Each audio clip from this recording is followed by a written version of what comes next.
جی ناظرین کرام، جیسا کہ ابتدا میں نے آپ کو بتایا تھا کہ ہمارا ایک سیگمنٹ ہوا کرے گا روزانہ کی بنیاد پر، ہمارا علمی، فکری اور تربیتی سیگمنٹ جس کا نام ہے روزے کے احکام و مسائل، اور اس وقت ہوا چاہتا ہے ہمارے اسی سیگمنٹ کا، اور اس سیگمنٹ میں انشاءاللہ رمضان المبارک کے ساتھ جو شخصیات منسوب ہیں، جن کی نسبت ہے رمضان المبارک میں کچھ تاریخوں کے ساتھ، اور کچھ اہم اسلامی تاریخی واقعات جو ہیں اس پر بھی ہم گفتگو کریں گے. روزے کے احکام و مسائل کے حوالے سے بھی ہم اپنی معلومات میں اضافہ کریں گے، اور اس مقصد کے لیے ناظرین کرام اپنے پروگرام میں ہم شامل رکھیں گے، اور ہمارے ساتھ یکم رمضان المبارک سے 30 رمضان المبارک تک شامل رہیں گی ہماری بہن. خیر مقدم کرتے ہیں آپ کا عائشہ ابوبکر. السلام علیکم عائشہ. وعلیکم السلام. اپنی ٹرانسمیشن نور رمضان میں آپ کا بھرپور انداز میں ہم خیر مقدم کرتے ہیں، اور انشاءاللہ آپ تمام رمضان المبارک کے مہینے میں ہمارے ساتھ شامل رہیں گی، اور آپ کے علم و فضل سے ہم استفادہ کریں گے انشاءاللہ. تو کیونکہ استقبال رمضان ہے تو میرا خیال ہے آج ہم رمضان کے استقبال کے حوالے سے اور اس کے اہتمام کے حوالے سے گفتگو کر لیں. جی انشاءاللہ. تو مجھے یہ بتائیے کہ رمضان المبارک کو سب سے پہلے تو میں یہ جاننا چاہتی ہوں کہ رمضان المبارک کیوں کہا جاتا ہے؟ الحمدللہ رب العالمین والصلاة والسلام علی سید الانبیاء والمرسلین، اما بعد فاعوذ باللہ من الشیطان الرجیم، بسم اللہ الرحمن الرحیم، رب یسر ولا تعسر وتمم بالخیر، آمین. جزاک اللہ. کنز العمال میں ایک روایت درج ہے کہ نبی صلی اللہ علیہ وآلہ وسلم نے ارشاد فرمایا کہ اس مہینے کا نام یعنی ماہ رمضان کا نام رمضان اس وجہ سے رکھا گیا ہے کیونکہ یہ گناہوں کو جلا دیتا ہے. اور تشبیہ بھی ایک روایت میں ملتی ہے کہ جس طرح بھٹی لوہے کو گرم کر دیتی ہے اور اس سے تمام زنگ کو دور کر دیتی ہے، اسی طرح سے ماہ رمضان تقوی کا نور دے کر مومن کے تمام گناہوں کو جلا دیتا ہے. سبحان اللہ. اگر اہتمام کے حوالے سے ہم بات کرتے ہیں عائشہ کہ رمضان جب آتا ہے، رمضان المبارک کی آمد ہے، تو کس طرح سے ہمیں اس کا اہتمام کرنا چاہیے؟ وہ کون سی چیزیں ہیں جن پہ ہمیں فوکسڈ رہنا چاہیے، اور کس طرح سے ہمیں ایک لسٹ تیار کرنی چاہیے کہ اب رمضان المبارک کے مہینے میں ہم نے یہ کام کرنے ہیں اور ان کاموں سے ہم نے کنارہ کشی اختیار کرنی ہے؟ کیونکہ وقت کم اور مقابلہ سخت ہے. ایک مہینہ ہے ہمارے پاس اور ہم نے جو اتنے سارے گناہ کیے ہوئے ہیں اس سے بھی ہم نے اللہ کریم سے معافی بھی مانگنی ہے، اور آگے کے لیے بھی ہم نے ایک لایا عمل ترتیب دینا ہے کہ آگے ہم انشاءاللہ ان گناہوں سے بچنے کی بھرپور کوشش کریں گے. تو اہتمام کے حوالے سے آپ کیا گائیڈ لائن دینا چاہیں گی ہمیں؟ جیسے کہ آقا کریم علیہ الصلوۃ والسلام نے ارشاد فرمایا نا کہ میرے صحابہ ستاروں کی مانند ہیں، جو ان کی پیروی کرے گا وہ نجات پا جائے گا. بے شک. اسی طرح سے اگر ہم صحابہ کرام رضوان اللہ تعالی اجمعین کا ہم اسوہ دیکھیں تو ہمیں ملتا ہے کہ ماہ رمضان کے آنے سے پہلے ہی آپ ماہ رمضان کی تیاری شروع کر دیتے تھے. ایک خاص جذبہ، جیسے کہ عید کا سماں ہے اور آپ ہمارے ہاں جو ہے بچے اپنے کپڑے اور ساتھ بچیاں چوڑیاں میچ کر رہی ہوتی ہیں، اسی طرح صحابہ اپنا پورا اسکیجول ترتیب دیا کرتے تھے. وہ اپنے روزمرہ کے، ویسے تو ان کا ایک ایک لمحہ جو ہے وہ دین کی بات سے خالی نہیں ہوا کرتا تھا، لیکن اسپیسیفکلی اللہ تعالیٰ کو راضی کرنے کے لیے، جیسے کہتے ہیں نا کمر کس کے کوئی کسی کام کے پیچھے چلا جاتا ہے، اسی طرح صحابہ کرام رضوان اللہ تعالیٰ اجمعین آپ تمام جب بھی رمضان آتا تو اس سے پہلے آپ پورا اپنا اسکیجول ترتیب دیتے اور دیکھتے کہ ہم نے کس طرح سے ہم اپنی زندگی کو باقی معمولات سے ہٹا کے خصوصاً اللہ تعالیٰ کی رضا کے کاموں میں کس طرح سے ہم اس کو گزار سکتے ہیں. اور بالکل دیکھیے عائشہ، جیسا کہ رمضان المبارک میں ایک نیکی کا جو ثواب ہے، یعنی نوافل کا ثواب فرض کے برابر ہو جاتا ہے، اور ہر ایک نیکی کا جو ثواب ہے وہ اللہ کریم 70 گنا بڑھا کر دیتا ہے، اور اللہ کریم قرآن میں فرماتا ہے کہ میں اس سے بھی زیادہ بڑھا سکتا ہوں. تو یقیناً ہمیں زیادہ سے زیادہ نیکیاں کر کے اللہ تعالیٰ کا قرب حاصل کرنے کے لیے کوشاں رہنا چاہیے. تو مجھے یہ بتائیے کہ قرآن کریم اس حوالے سے ہماری کیا رہنمائی فرماتا ہے رمضان المبارک کی فضیلت کے حوالے سے؟ قرآن مجید نے جو مقصد بیان کیا اور جو اس ماہ مبارک کا تعارف، اس کو ہم کہہ لیں تو زیادہ بہتر ہوگا، سورہ البقرہ آیت نمبر 185 میں اللہ رب العزت نے ارشاد فرمایا، شہر رمضان الذی انزل فیہ القرآن ھدی للناس وبینات من الھدی والفرقان، کہ رمضان کا مہینہ جس میں قرآن اترا، لوگوں کے لیے ہدایت اور رہنمائی اور فیصلے کی روشن باتیں. اب اللہ تعالیٰ نے قرآن کے ساتھ، رمضان کے ساتھ قرآن کا ایک تعلق بتایا ہے کہ ماہ رمضان وہ ہے جس میں قرآن اترا. اب قرآن کی تو شان وراء الورا ہے، یعنی وہ کہتے ہیں نا کہ ہمیں وہ دن بڑا اچھا لگتا ہے جس میں ہماری کوئی محبوب چیز آئے، ٹھیک ہے، محبوب شخصیت آئے، ہمیں کوئی انعام سے نوازا جائے، ہماری تعریف ہو، وہ دن ہم کہتے ہیں کہ یار یو میک مائی ڈے، تم نے میرا دن بنا دیا. تو یہ وہ مہینہ وہ ہے جس میں اللہ کا کلام آیا. لوگ تو ناشنا تھے کہ ہمارا رب ہم سے کیا کہہ رہا ہے، جب اسی رمضان المبارک کو ماہ قرآن بھی کہا جاتا ہے بلا شبہ اسی طرح سے. اور آگے اللہ رب العزت نے ارشاد فرمایا فَمَنْ شَهِدَ مِنْكُمُ الشَّهْرَ فَلْيَصُمْ کہ تم میں سے جو کوئی اس مہینے کو پائے وہ اس کو چاہیے کہ اس کے روزے رکھے. وَمَنْ كَانَ مَرِيضًا أَوْ عَلَى سَفَرٍ فَعِدَّةٌ مِّنْ أَيَّامٍ أُخَرَ اور جو کوئی بیمار ہو یا سفر میں ہو تو وہ بعد میں ان کی گنتی پوری کر لے. يُرِيدُ اللَّهُ بِكُمُ الْيُسْرَ وَلَا يُرِيدُ بِكُمُ الْعُسْرَ کہ اللہ تو تمہارے لیے آسانی چاہتا ہے, وہ تو تمہارے لیے تنگی چاہتا ہی نہیں ہے. اور آگے اللہ رب العزت نے ارشاد فرمایا وَلِتُكْمِلُوا الْعِدَّةَ وَلِتُكَبِّرُوا اللَّهَ عَلَى مَا هَدَاكُمْ وَلَعَلَّكُمْ تَشْكُرُونَ اور اللہ کی بڑائی بولو اس پر کہ اس نے تمہیں ہدایت کی اور کہیں تم حق گزار ہو. یعنی ماہ رمضان کا تعلق پہلے قرآن کے حوالے سے بتایا, اس کے بعد حکم دیا کہ اگر اس کو پاؤ تو روزے رکھو, پھر ایک اس کی بتا دی کہ اگر تم بیمار ہو یا تم سفر سے ہو تو پھر تمہیں یہ ہے کہ بعد میں اس کی گنتی پوری کر لو. اور پھر کہا کہ اللہ تو تمہارے لیے آسانی چاہتا ہے. یعنی اگر حکمت نہ ہوتی تو وہ ماں جب نہیں چاہتی کہ اس کا بچہ بھوکا رہے تو اللہ کب چاہے گا کہ اس کی مخلوق بھوکی رہے. تو کہا کہ اللہ تو آسانی چاہتا ہے, یہ تو تمہارے لیے ہے اس لیے کہ تم اس کی برکتوں سے فیض یاب ہو, اس کی بھوک کی بھٹی میں اپنے گناہوں کو جلاؤ اور اس کے بعد پھر تم اس کی بڑائی بولو اور تاکہ جو ہے وہ تم راہ راست کی طرف چلے جاؤ. جیسے دوسری مقام پہ فرمایا جس کی تلاوت بھی ہم نے سنی کہ لعلکم تتقون تاکہ تمہیں تقوی کا نور نصیب ہو جائے. تو یہ تمام چیزیں بیسیکلی اللہ تعالیٰ بے نیاز ہے. سلمہ اسے ہمارے روزوں کی ضرورت نہیں ہے, وہ تو اس کی تو شان ہی وراء الورا ہے. جب آقا کریم علیہ الصلوۃ والسلام جیسے عبد اعظم اس کے ہوں تو اسے کسی کی عبادت کی کیا ضرورت. یہ بیسیکلی ہمارے لیے ہے تاکہ ہم نجات پا سکیں اور یہ بہت بڑا تحفہ ہے. حضرت علی کرم اللہ وجہ الکریم نے فرمایا تھا کہ اگر اللہ تعالیٰ نے امت محمدیہ صلی اللہ علیہ وآلہ وسلم کو بخشنا نہ ہوتا تو کبھی بھی ماہ رمضان عطا نہ کرتا. السلام علیکم ورحمۃ اللہ وبرکاتہ. ناظرین کرام, آپ دیکھ رہے ہیں نور ٹی وی کی خصوصی رمضان ٹرانسمیشن نور رمضان اور میں ہوں آپ کی ہوسٹ سلمہ خان.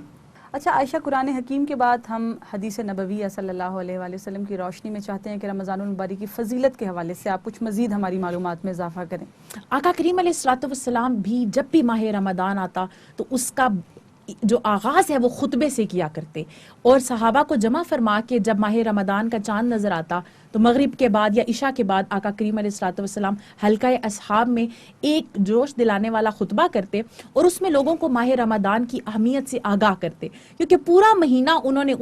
وہ آقا کریم علیہ الصلوۃ والسلام کی آوازوں کی گونج میں وہ گزارتے تو وہ زیادہ ان کا جوش ہو جاتا. آقا کریم علیہ الصلوۃ والسلام نے ارشاد فرمایا, شعب الایمان کی روایت ہے, حضرت ابو سعید خدری رضی اللہ تعالیٰ عنہ اس کے راوی ہیں, کہ جب ماہ رمضان کی پہلی رات آتی ہے تو آسمانوں اور جنت کے دروازے کھول دیے جاتے ہیں اور آخر دن تک بند نہیں ہوتے. جو کوئی بندہ اس ماہ مبارک کی کسی بھی رات میں نماز پڑھتا ہے تو اللہ تعالیٰ اس کے ہر سجدے کے عوض اس کے لیے 1500 نیکیاں لکھتا ہے اور اس کے لیے جنت میں سرخ یاقوت کا گھر بناتا ہے جس میں 60,000 دروازے ہوں گے اور ہر دروازے کے پٹ سونے کے بنے ہوں گے جن میں یاقوت سرخ جڑے ہوں گے. پس جو کوئی ماہ رمضان کا پہلا روزہ رکھتا ہے تو اللہ تعالیٰ مہینے کے آخر دن تک اس کے گناہ معاف فرما دیتا ہے اور اس کے لیے صبح سے شام تک 70,000 فرشتے دعائیں مغفرت کرتے رہتے ہیں.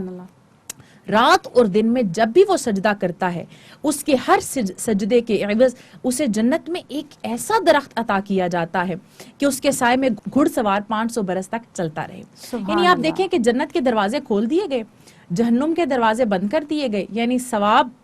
ہی ثواب ہے, باغات ہی باغات ہے, جہنم کا ڈر ختم. اس کے ساتھ ہی اللہ تعالیٰ جنت میں محل بنا دیتا ہے. دیکھیں نا, آج ہمارے ہاں جو ایک دوڑ لگی ہوئی ہے کہ میرا بنگلہ اس سے بڑا ہونا چاہیے, اس کا اتنا ہے تو میرا اتنا ہونا چاہیے, تو اللہ تعالیٰ جنت میں اس کے لیے گھر بنائے گا اور وہ گھر سرخ یاقوت کے ہوں گے, کوئی اینٹ پتھر کے نہیں ہوں گے کہ مٹی سے بنی اینٹیں کی ہوں. اور اس کے بعد کہا گیا کہ وہ کتنے بڑے ہوں گے کہ اس گھر میں 60,000 دروازے, پھر ہر دروازہ سونے کا, اور پھر کہا کہ اس کو جو ہے 70,000 فرشتے اس کے لیے مقرر کیے جائیں گے جو صبح سے شام تک اس کے لیے دعائیں مغفرت کریں. اب دیکھیں, عام ہم دعا کرتے ہیں کسی کے لیے تو اگلے کے اوپر احسان چلا جاتا ہے اور وہ کہتے ہیں کہ کسی کی غیر موجودگی میں دعا کی جائے تو قبول ہوتی ہے. فرشتے تو معصوم ہیں, ان کی دعا کب رد ہوگی؟ یعنی بخشش کی تو اللہ تعالیٰ نے جیسے کہتے ہیں نا دکان کھل گئی ہے اللہ تعالیٰ کی رحمت اور بخشش کی،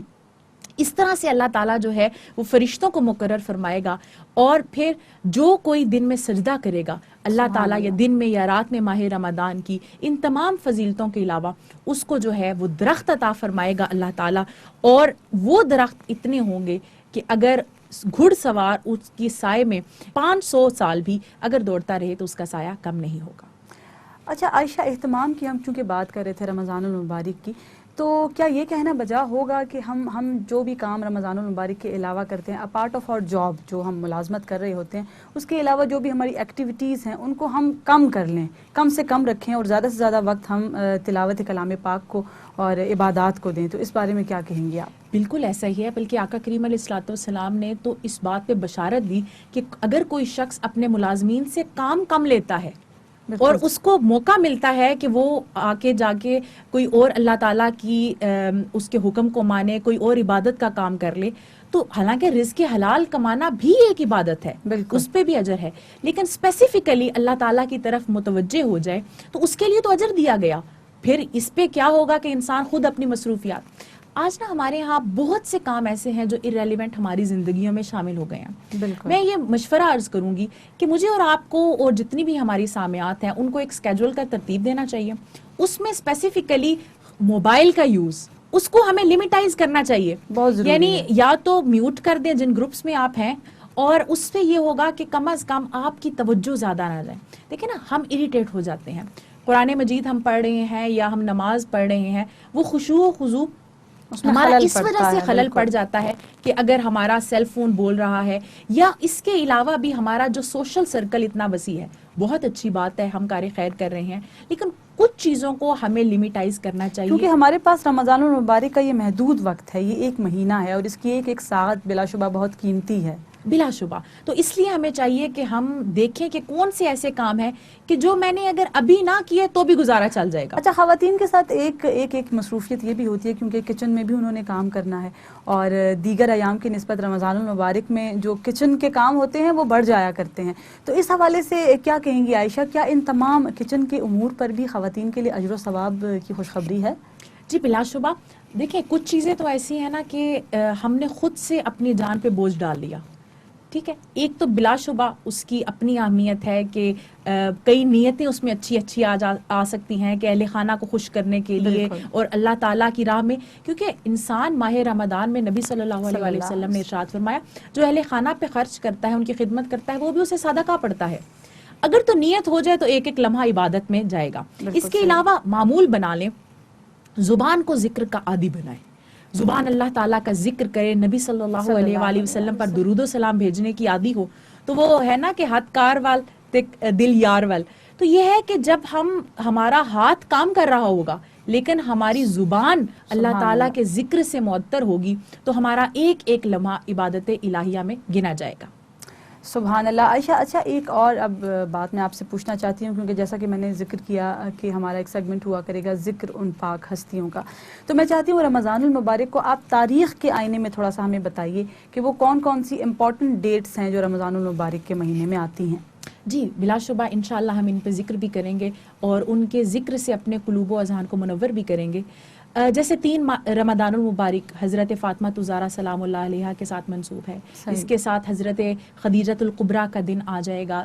پہلے ہی عشرے کی آخری تاریخ کو، اس کے بعد جو ہے وہ یوم بدر بھی آئے گا، پھر فتح مکہ بھی آئے گی، اس کے علاوہ حضرت عائشہ رضی اللہ تعالی عنہا کا یوم ہے، پھر اس کے ساتھ مولا علی شیر خدا کا یوم ہے، پھر تاک رات جو کہ ایک بہت امپورٹنٹ حصہ ہے، اور وہ کہا جاتا ہے کہ پورے ماہ میں جتنے لوگوں کی بخشش ہوگی، حدیث شریف میں آتا ہے کہ اس کا مجموعہ صرف ایک تاک رات میں ہو جائے گا، یعنی اس سے زیادہ لوگوں کی بخشش ایک تاک رات میں ہوگی۔ اور اس تاک رات کس طرح سے تلاش کرنا ہے، یعنی انشاءاللہ قرآن و حدیث کی روشنی میں ہم لوگ کوشش کریں گے کہ وہ معلومات جو ہم نے اپنے اساتذہ سے حاصل کی اور وہ ہم ناظرین کے ساتھ شیئر کر سکیں، تاکہ جو ہے وہ ہمارے لیے بھی صدقہ جاریہ ہو جائے اور ان کا بھی ماہ رمضان قرآن و حدیث کی روشنی میں گزر سکے. اچھا، ایک آخری سوال میں یہاں آپ سے پوچھنا چاہتی ہوں کہ رمضان المبارک تو چونکہ ایک رحمتوں اور برکتوں والا مہینہ ہے، اور آپ نے قرآن و سنت کی روشنی میں ہماری رہنمائی بھی فرمائی اس حوالے سے، تو امت محمدیہ کے لیے کیا خصوصی انعامات رکھیں گے رمضان المبارک کے مہینے میں؟ اس بات پہ آقا کریم علیہ الصلوۃ والسلام فخر کیا کرتے تھے. سبحان آقا کریم علیہ الصلوۃ والسلام کی حدیث شریف جو کہ حضرت جاگر بن عبداللہ رضی اللہ تعالیٰ عنہ سے مروی ہے، آپ فرماتے ہیں، یہ اس کو الترغیب و ترہیب میں نقل کیا گیا ہے کہ آقا کریم علیہ الصلوۃ والسلام نے ارشاد فرمایا کہ میری امت کو ماہ رمضان میں 5 خصوصی انعامات ایسے دیے گئے جو اس سے پہلے کسی امت کو نہیں دیے گئے. پہلا انعام تو یہ کہ جب بھی ماہ رمضان کی پہلی رات آتی ہے تو اللہ تعالیٰ اپنی شان کے مطابق نظر رحمت فرماتا ہے امت محمدیہ پر، اپنی شان کے مطابق. اس کی وجہ سے پورا سال، یعنی اللہ تعالیٰ جب بھی کسی کی طرف نظر رحمت فرمائے گا تو پھر اس کو کبھی عذاب نہیں دے گا. یعنی اس کی نظر رحمت، یہ اس کا تو خیر اللہ تعالیٰ کی تو ہم کہتے ہیں بیان ہی نہیں کر سکتے اس کی خوبیوں کو، جن کی تسبیح آقا کریم علیہ الصلوۃ والسلام کی زبان اقدس نے کی. تو اللہ تعالیٰ اپنی جب شان کے مطابق نظر رحمت فرمائے گا تو پھر اس شخص کو کبھی بھی عذاب نہیں دے گا. بے شک. دوسری جو خصوصیت امت محمدیہ صلی اللہ علیہ وآلہ وسلم کو عطا کی گئی کہ آقا کریم فرماتے ہیں کہ جب شام کے وقت میری امت بھوک کی وجہ سے اس کے معدے سے جو باس آئے گی، معدہ خالی رہے نا تو ایک اسمیل سی آنے لگ جاتی ہے، اللہ تعالیٰ کو وہ بو، یعنی وہ بو جو اس کے معدے سے بھوک کی وجہ سے آئے گی، وہ مشک و عنبر سے زیادہ پسند سبحان ہے. اللہ. تیسری فضیلت یہ کہ فرشتے ہر رات اور دن ان کے لیے دعائیں مغفرت کرتے رہیں گے. یہ خاص انعام آقا کریم علیہ الصلوۃ والسلام کی امت کو حاصل ہوا. چوتھا یہ کہ اللہ تعالیٰ جنت کو حکم فرمائے گا کہ میرے نیک بندوں کے لیے دوبارہ سے آراستہ ہو جا. دیکھیں پہلے ہی جنت ہے سجی سجائی، لیکن دوبارہ سے اس کو جو ہے وہ آراستہ کیا جائے گا، اور کہا جائے گا ان بندوں کے لیے آراستہ ہو کہ جنہوں نے دنیا کی مشقت سے میرے گھر اور کرم میں راحت پائی. سبحان اللہ. یعنی وہ تھکے ہوئے، انہوں نے یہ نہیں دیکھا کہ میں لاغر تھا، یا مطلب بھوک برداشت کرنا آسان تو نہیں نا، لیکن اپنے رب کے لیے انہوں نے بھوک بھی برداشت کی، انہوں نے گرمیوں کے روزے رکھے، پیاس بھی برداشت کی، اور اپنی تمام خواہشات سے ہاتھ روک لیا. دل چاہا لڑنے کو لیکن کہا کہ نہیں میں روزے سے ہوں، اور یہ تمام سچویشنز کی تو اللہ تعالیٰ ان کے لیے جنت کو دوبارہ سجوائے گا. اور پانچویں چیز، اللہ تعالیٰ آقا کریم علیہ الصلوۃ والسلام ارشاد فرماتے ہیں کہ جب میری امت ماہ رمضان کے روزے رکھ لے گی تو آخری دن اللہ تعالیٰ ان سب کی مغفرت فرما دے گا. اب صحابہ نے عرض کیا یا رسول اللہ صلی اللہ علیہ وآلہ وسلم، یہ جو آخری دن ہے ان سے مراد کیا لیلۃ القدر ہے کہ قدر والی رات میں اللہ تعالیٰ مغفرت فرما دے گا کیونکہ یہ آخری ایام ہے؟ تو آقا کریم علیہ الصلوۃ والسلام نے ارشاد فرمایا نہیں، لیلۃ القدر کی فضیلت اپنی جگہ، لیکن بیسیکلی یہ لیلۃ الجائزہ ہے، یعنی چاند رات، جس کو افسوس کے ساتھ ہم لوگ بازاروں میں ضائع کر دیتے ہیں. اس رات اللہ تعالیٰ ان کو اجرت دے گا جس طرح مزدوروں کو ان کی مزدوری کے بعد اجرت دی جاتی ہے. تو ہم نے جہاں پورا ماہ رمضان جو ہے وہ گزارنا ہے اللہ تعالیٰ کی عبادت میں، خاص طور پہ ہم نے احتیاط کرنی ہے اجرت کی رات کی، ہم نے لیلۃ الجائزہ کی ہم نے قدر کرنی ہے، تاکہ ہم پورے رمضان جو ہم نے محنت کی ہے، ہم نے محنت کی اپنی استطاعت کے مطابق، اللہ نوازے گا اپنے کرم شان کے مطابق. اچھا عائشہ، طاق راتوں کی آپ بات کر رہی تھیں اور آخری عشرے کی فضیلت کی، تو آخری عشرے میں تو اعتکاف کی بھی فضیلت ہے اور قرآن حکیم میں بھی اس کا ذکر کیا گیا ہے، اس حوالے سے کیا رہنمائی فرمائیں گی؟ دیکھیں اعتکاف بڑی خوبصورت چیز ہے. باقی پورا ماہ رمضان تو ہم نے گزارنا ہے نا، ہم نے امور خانہ بھی کرنے ہیں، ہم نے اور جو ہے وہ اپنے کام بھی کرنے ہیں، ہم نے اپنے بزنس کو بھی یا اپنی جاب پہ بھی کنسنٹریٹ کرنا ہے.